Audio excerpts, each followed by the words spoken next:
Now students, जो Meta tag है that lies at the heart of SEO, यानी आपका जो वेब पेज है वो सर्च के तौर पर रिजल्ट में आना है या नहीं आना, या आपका जो वेब पेज है या जो वेबसाइट है वो यूज़र तक एक्सेस होगी या नहीं होगी। जो मेटा टैग है that is the core. Meta tag आपकी वेबसाइट का ये बताता है सर्च इंजन को कि आपकी वेबसाइट की डिस्क्रिप्शन क्या है, वेब पेज में एक्चुअली है क्या, यानी उसकी ऑथरिंग क्या है, उसमें कंटेंट क्या है, what is your website is about, आपकी वेबसाइट है क्या। ये सबसे इंपॉर्टेंट टैग है। जो सर्च इंजन देखता है आपकी वेबसाइट में, वो सबसे पहले जाके मेटा टैग में लिखी हुई डिस्क्रिप्शन देखता है।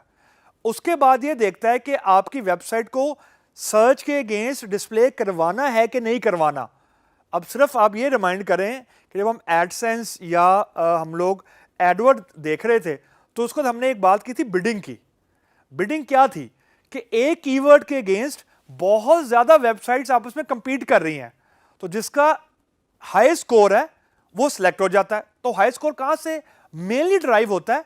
मेटा टैग से। So it is very very important, और हम इसको अभी बहुत डिटेल में डिस्कस करने लगे हैं। तो यूजली इट इज रिकमेंडेड कि जो मैक्सिमम साइज मेटा टैग में आप रखें ना, क्योंकि ये समरी है, बहुत डिटेल नहीं होती, तो 160 कैरेक्टर्स रिकमेंडेड है। अगेन एक बात याद रखें, क्योंकि मेटा टैग का साइज क्या रखना है, टाइटल का साइज क्या रखना है, क्योंकि ये गूगल का बिजनेस सीक्रेट है। They will never ever officially disclose it. लेकिन जो बेस्ट प्रैक्टिस है, यानी जो लोग अमूमन कहते हैं कि 160 कैरेक्टर का जो कंटेंट है फॉर समरी टू, यानी हम मेटा टैग में 160 कैरेक्टर अगर लिखते हैं, that is more than enough. So now moving forward, Meta tag basically आपकी वेबसाइट के बारे में कीवर्ड्स होते हैं अमूमन, जो जिनका डायरेक्ट लिंक है एडसेंस से, एडवर्ड से। यानी मैंने अगर कीवर्ड को लिखा गूगल के ऊपर, वो गूगल का कीवर्ड डायरेक्टली जाके मैच होता है वेबसाइट के मेटा टैग में लिखे हुए कीवर्ड से। नाउ यू कैन इमेजिन कि मेटा टैग में लिखे हुए कीवर्ड और जो यूजर सर्च कर रहा है, जो सर्च में लिखे हुए कीवर्ड है, अगर वो मैच नहीं हो रहा या रेलेवेंट नहीं है, तो आपकी वेबसाइट सर्च में नहीं आएगी, आपकी वेबसाइट का जो बिजनेस है वो इंपैक्ट होगा। तो नाउ यू कैन अंडरस्टैंड कि it is very very important कि आप मेटा टैग को बहुत बेहतर तरीके से हैंडल करें।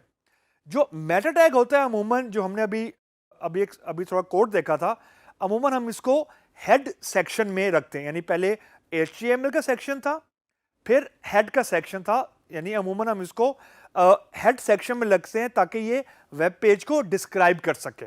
सो नाउ मूविंग फॉरवर्ड, हम ये देखें कि जब मेटा टैग को यूज करते हुए हमने वेब पेज को डिस्क्राइब कर दिया, अगेन ये मैं बात रिपीट कर रहा हूं कि there is no official restriction on the size of the meta tag, यानी जितने कैरेक्टर्स आप मेटा टैग में लिख सकते हैं, इसमें कोई रिस्ट्रिक्शन नहीं है।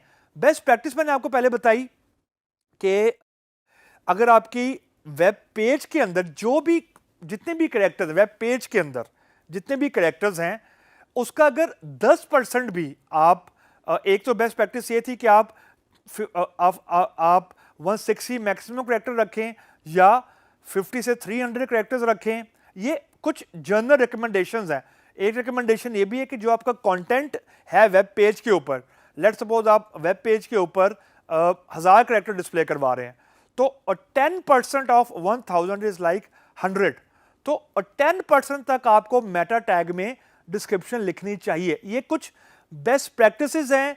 Don't take it as a final word, यानी फाइनल बातें नहीं है, ये रूल नहीं है। जिस तरह 2+2 हमेशा 4 ही होगा क्योंकि ये रूल है, उस तरह ये रूल नहीं है, ये रिकमेंडेशन है लोगों की। So now moving forward, let me show you के मेटा टैग एक्चुअली डिस्प्ले होता किधर है।